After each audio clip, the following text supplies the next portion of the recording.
It's the Get Foxy show. Today's guest, the lovely Sarah Stites. She is co-founder and CEO of Wavelength. Sarah, thank you so much for joining us today. Terry, thank you for having me. Now, right off the bat, I'm curious. I'm always curious about people's stories, about how you got into doing what you do. Because most of us, we don't grow up saying, okay, well, I'm going to be a co-founder and CEO of a company and a specific like program for weight loss that really helps people through specific tools. So how did you kind of come into this position in your life? Yeah. So I learned really early on in my life that my weight and my body was a problem. I was diagnosed with prediabetes when I was 15. I was diagnosed with something called polycystic ovary syndrome when I was 12. Those are related problems. And then my sophomore year of high school, I gained about 150 pounds in about a 12-month period. And you can imagine, I tried everything I could to manage these problems, to lose that weight. And nothing worked for me, kind of culminating in me having weight loss surgery when I was 19. I lost about 80 pounds after that surgery. And then I had gained it back within 2 years. And the experience of that really shook something in my core. I really felt like I was a failure. Like there was something wrong with me because I couldn't do what all the doctors and people in my life were telling me to do, which was just diet and lose weight. And it really started to erode my sense of who I was and what I was capable of. And my mom has a very similar journey. But unlike me, she's got a PhD and a couple of master's degrees, one of which was in nutrition science. And while a lot of this was happening for me, she was facing really similar struggles. She was looking at 50. She couldn't walk around the block. She was being told essentially that she was going to die if she didn't do something. And also, like me, I think her inability to manage this issue throughout her life had really started to make her question her value as a person and her abilities. But she's just incredibly tenacious and smart and strong spirited. And she started asking this question, like, wait a second, I'm not a person who struggles with discipline. I've got a PhD and 2 master's degrees. She was director of corporate analytics at a Fortune 500 company. I'm not a person who struggles with willpower, except in this one area of my life. What is happening here? And so she started asking the question, not what should we be eating, right? She already had an advanced degree in that. But why do we eat and how can we change that? And she started just reviewing all of the scientific literature that existed, really starting to understand the complex blend of metabolic science and neuroscience and hormones and psychology that lead us to make the choices that we make. And slowly she started to kind of untangle that mess and really figure out an approach that was going to change her fundamental relationship to food and really change the way that she was making decisions about what to eat.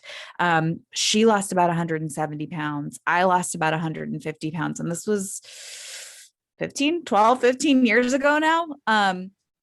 And so all of that was happening. I was out there living my life. My education is a strange one, but essentially I have a lot of experience in science communications. And my mom she's really a science brain. She's not a communicator. And so we started working together on just like taking the research that she was doing and mapping it onto the lived experience of trying to lose weight, what it's like to have that kind of the emotional relationship with food that we all have. And together we built out this really rich approach and rich curriculum that eventually turned into Wavelength. And so you're definitely right. Like at 25, I did not think that this is where I would be, but it's definitely where I am now. And it's something that I'm extremely passionate about. Nobody, I get really emotional when I talk about this. Nobody should have to have the experience that I had, um, should have to feel the shame that I felt as I was going through that alone. This can be pretty painful for a lot of people. And it can take you to some pretty dark places in your mind and in your spirit. Yeah. So I am so grateful that your mom and you were able to negotiate that and come up with something that did work for you. And it sounds, as a traditional Chinese medicine practitioner and acupuncturist, it sounds like you came up with something that is very holistic, similar to the ideas that we teach in traditional Chinese medicine. It sounds like you're working, I mean, with the mind, the body, and the spirit. Really, have I got that correct? Yeah. Oh, absolutely. And I think like I even push back a little bit against the term mind body connection, because the fact is that they're one system, right? The emotions that we experience are combinations of physical sensations in the body interpreted by our brain. And likewise, the meaning that our brains ascribe to things creates physical sensations in our body. It impacts our nervous system. It triggers chemical reactions. It triggers electrical impulses. These things are not separate. They're one system. And diets and weight loss really have taken this incredibly top down approach where it's just like, oh yeah, just make a different decision. But of course, our bodies and our minds are these complex systems that are interacting with each other. They're really one system. And so unless you're looking at the whole thing, emotional well-being, um, mental health, physical health, you're really not going to be able to make a dent in a problem that's plagued you, like weight and relationship to food has plagued so many of us. It's big stuff.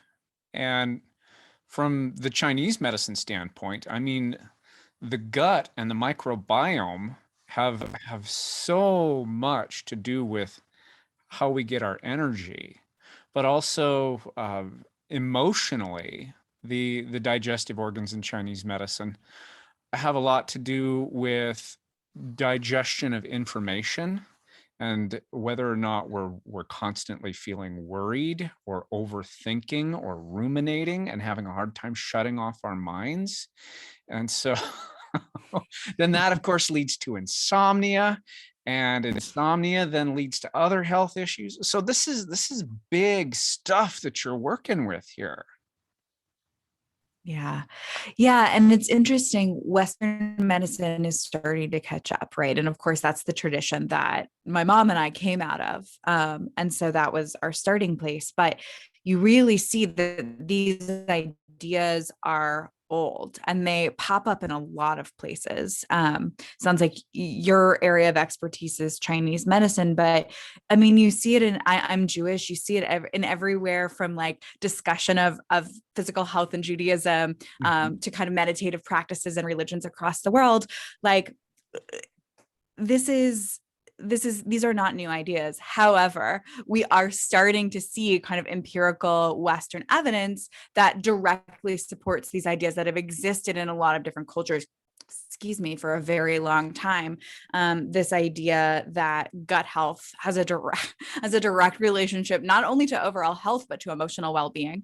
The fact that we now understand that the gut is a huge nervous center, and that the vagus nerve actually transmits the vagus nerve, which is the nerve that runs from our brains into our gut. It controls both sympathetic and autonomic nervous systems, so things like heartbeat, but also things we have conscious choice over. It turns out that that nerve actually spends more of its time transmitting information from our gut to our brains than the other way around. And so what's happening in our body is really informing what we think of as cognitive thought, what we think of as decision making. And we're starting to understand that from a Western perspective as well, which is exciting because that's, that's the tradition that most people in the United States are familiar with and are comfortable with.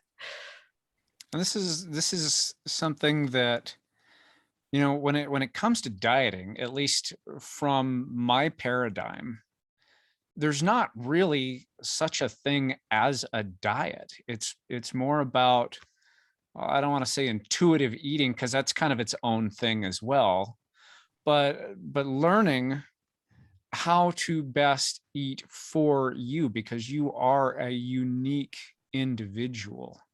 And it Yeah. sounds like this is kind of what you guys are trying to do. Am I on the right track there?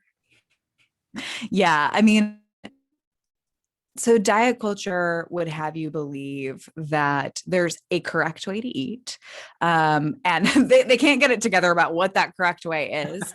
But there's this idea that if you want to sustain perfect health, then there's a correct way to eat. And if you were just like a disciplined enough person to eat that way, all of your problems would be solved. But what we know, again, the body being a complex system, is that there's actually a lot of different things to take into account. There are some nutritional fundamental truths that we have enough evidence to say with confidence. Which is that like lots of processed sugar has a deleterious effect on your health and longevity, and that overeating can create long-term metabolic dysfunction and other problems. Basically, they give you a lousy experience of the world, right? I think a lot, not about how to achieve perfect health, but how to help everybody have a better time, right? And so when you start to kind of accept the fact that what we're doing here is not about perfection or even optimization, but instead about getting everybody to a place where they're having a better experience of their bodies and themselves, the need for this one size fits all answer kind of falls away. And you can start to look at not only a person's particular metabolic profile, which absolutely varies from person to person. Someone like me who was diagnosed with prediabetes at 15 is not going to eat a diet that looks like somebody that's never struggled with insulin management or diabetes in their life, right? So on a very basic level, it wouldn't make sense for us to eat the same thing. But then on top of that, we've got different lifestyles, we've got different goals. There are all sorts of extremely compelling reasons, for example, to eat a vegan diet. Weight loss is probably not one of them, but nobody has a moral responsibility to lose weight, right? And so if you're really thinking about how to just create the best experience you can have, there's a lot of opportunity for individuation. And so what we do is, and this is really born out of my own experience, of really struggling to understand, like feeling a little caught between a rock and a hard place, understanding where food psychology was going, which is this idea of intuitive eating, of just listening to your body. And then at the same time, feeling so out of control that the only message I was getting from my body was like, eat, eat, eat, eat, eat. And what we found is that, like, if you can really understand where a person is at in their journey with dieting, if you can really understand where a person is at with their priorities and goals, right? Maybe they're more focused on reversing their prediabetes than they are losing weight, or maybe losing weight to relieve pain in their knees is more important to them than, you know, being able to share a specific meal with their family, or maybe sharing a specific meal with their family is the most important thing and they just want to feel less out of control about with food. We look at all of that: neuropsychosocial, biological, metabolic, and we are able to create an individuated program that helps people meet their goals, because the alternative is really putting people back in that same position that I was in, where they're not successful, they're not really getting to what they actually want, and they're feeling really, really ashamed of it because society has told them that this is a matter of willpower and personal responsibility. And so by giving out kind of one size fits all advice, you're really just perpetuating that problem.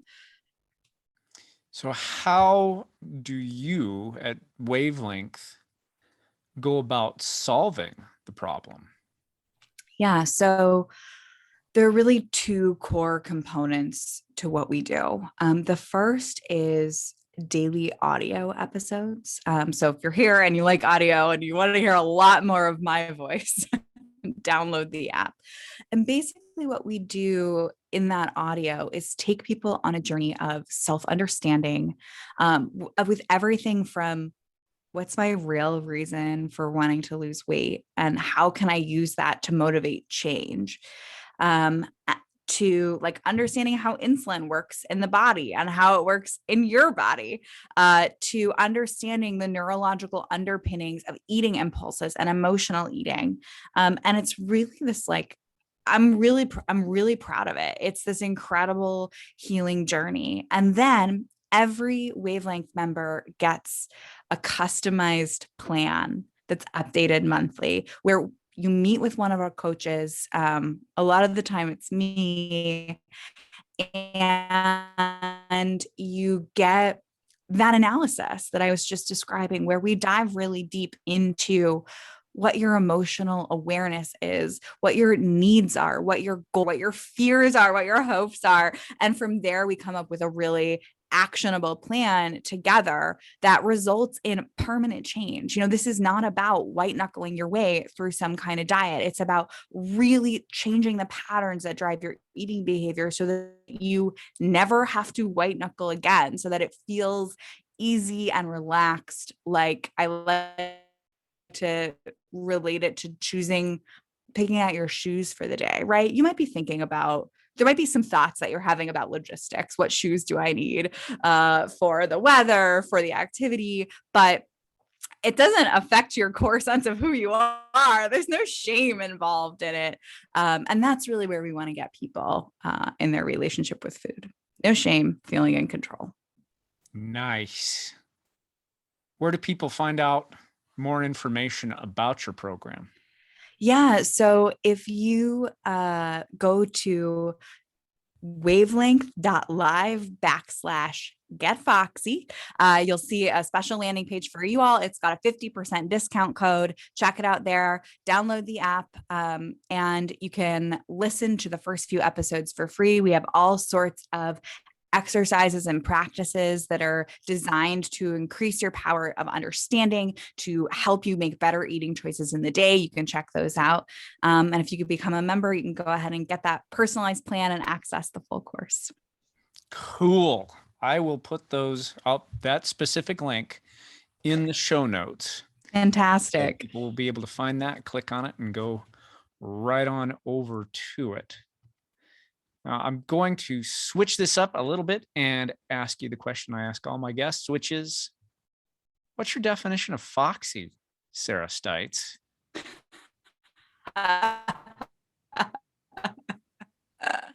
My definition of Foxy. I know it when I feel it. I'll say that. It has a lot to do with power for me. And it has a lot to do with feeling strong and sure of myself. As I get older, that picture becomes less about what I look like and more about kind of understanding who I am as a whole and kind of where I end and the rest of the world begins, what I'm responsible for, what I'm not responsible for. And I can feel it when it clicks in. I can feel it. It's not a state I'm in 100% of the time. I'm not sure anybody is, but where I feel like sure of myself and who I am, and can like feel the love coming at me from the people around me and choose to take or leave what doesn't feel like love. That was a convoluted answer, but I think it was an honest one. I think it's a brilliant answer. And I asked that question specifically because it is so subjective. And so I get different answers from all my guests. Yeah. And you mentioned that you don't necessarily feel that all the time, and none of us do. So the next question I generally ask is, when you're not feeling that way, how do you get that back? How do you reclaim your foxiness? Yeah. So it's interesting because I feel like with this, the fast way is the slow way. Like there's not a lot of ways to hack or tips and tricks for like feeling amazing all the time. But what's true is that I can often get there faster if I'm like, okay, I'm not feeling amazing right now. This is where I'm at. What is happening? I'm really looking with curiosity and acceptance about what's going on with me. For instance, and this is true, there were some really interesting studies done on this in the early 2010s, about how people's body image actually is really in flux with their overall mental health. So when I'm feeling bad about how I look or feeling bad about my body, it's often a clue to me that I'm actually upset or distressed or poorly resourced in some other way. And I'll say like, okay, what's really going on here? And like, chances are good, been working from home. Chances are good. I've gotten really caught up in work and I haven't taken a moment to change out of my pajamas and brush my teeth and wash my face and like make sure I'm fed and make sure I've had a moment to like sit and breathe, and taking stock of what's happening, pausing and making sure that my basic needs are being met, is actually like the best way I think to find your power again, to feel Foxy again. So it's not a straight line. It's not like I look in the mirror and I compliment myself. I've never found that to be particularly effective, but I just try to like step back, figure out what is going on. I didn't feel this way yesterday. Why do I feel it now? And see if I can help myself out a little bit. That's an amazing technique that I think very few of us know about, honestly. And it took me a while. I ended up having to get some coaching Yeah, in order for me to really realize, wait a minute. What if what I'm thinking, there's actually a deeper layer to it. So if I'm feeling this way, okay, what if I take the time to ask myself the question, what's below this? What's deeper? And the more I start questioning and the more I start delving in, the more I realize, oh, well, it was this that was really bothering me. It wasn't really this. Yeah. And that makes a huge difference. Absolutely. And it connects so directly to our relationship with food. I mean, anybody who has struggled with overeating or making food choices that they feel bad about after the fact, like knows that experience of like, why did that happen? Why did I do that to myself? And so a lot of Wavelength is developing the skills and the awareness and frankly, the self-compassion and acceptance to be able to pop the hood. And when you can pop the hood a little bit, you start to see patterns. Today, have I taken 5 minutes to like tidy the space that I am in? Some noise, right? Elevated stress in the nervous system that causes us to rely on our coping mechanisms. And when we pause and we take a minute to say, hey, like, what's happening here?